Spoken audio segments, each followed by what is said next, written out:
We'll make this part of the experience. All right.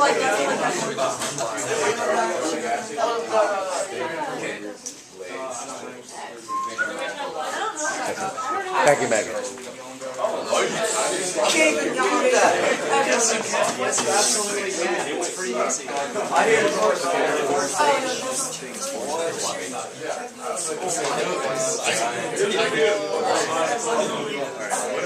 Alright, so we start talking. Should we get everybody to shut up first? Or? No, we're fine. That's fine. No? Are you sure? Hey, pay attention. Shh. No. Unless you face holes. Alright, so this is the case for sterilization.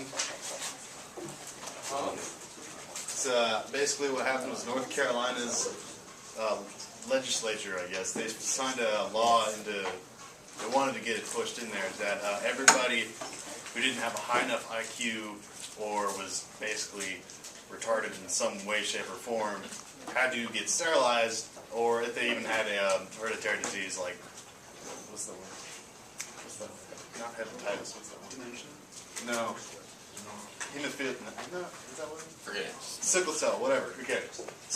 But I should care. I don't care. Anyways, but it's basically so that it doesn't breed more people who are just bad. This was back in like the 1940s, Yeah, it was also by the way. right after World This War wasn't a II. recent thing. This was the 40s. Basically, what it was is it was if somebody's not fit to raise a child, if they're angry or mean or beat children, like a lot, I guess, so more than in the 50s. But if they have,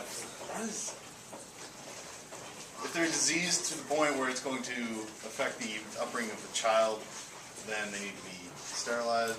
Someone with Down syndrome can't really raise a kid, so, and it's also. And then the bottom point there is just a quote from the text about how it's not more, the problem being that it's not more children being born, it's just we need smarter children being born.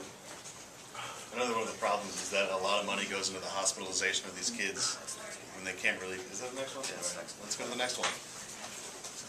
No better. All right. So a lot of the problems are insanity and mental retardation, and if a parent has insanity or mental retardation, it makes the child more likely to have insanity or mental retardation. What? Like apparently in this case. Anyways, but a lot of money goes into putting children into these hospitals, even though they really shouldn't be. But there's no way to say that without sounding terrible. Some children shouldn't be alive. All right, next slide.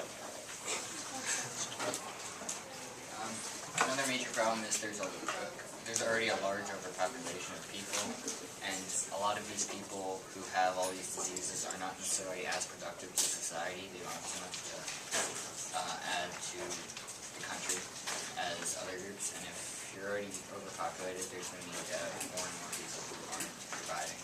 And the problem with being overpopulated is that we're not going to have enough resources to sustain the planet or the people. So it's going to cause a lot of problems and wars.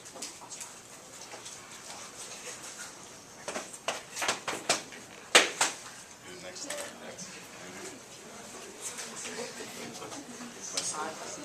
Hospitals will go into an inordinate amount of funds to take care of these kids, to keep them healthy, and the same goes for government programs for people in need, like what's it? Like the what's the like? So I completely forgotten everything we want to talk about. You mean Social Security program? it's not like Social Security, but it's like for really poor people. Oh, healthcare. Healthcare, and that stuff like that. Like, if you eliminate all of that, it really helps the rest of the good people, essentially.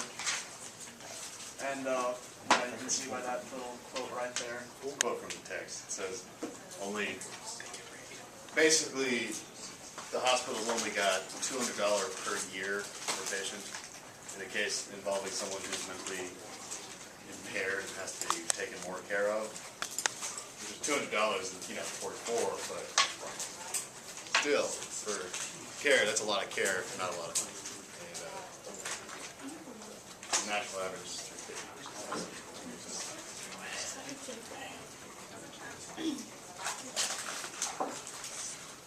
The law wasn't exclusive only to people with low IQs. People with dementia, mentally stunted or disturbed were not allowed to have children because they would pass the disease on to the children and raise a generation of mentally retarded children. Wait, when was this? Like 40s. 1935. Is this like Late 40s. 1940s, yeah. 40s, yeah. I think I read it. Yeah.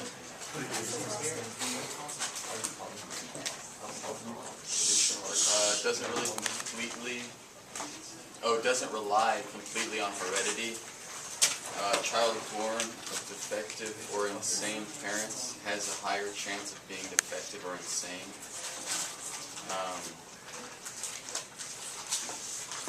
It's very rare to have a superior child born to inferior parents. Like, it's very rare for two autistic parents to raise a normal kid. And less people equals Elvis.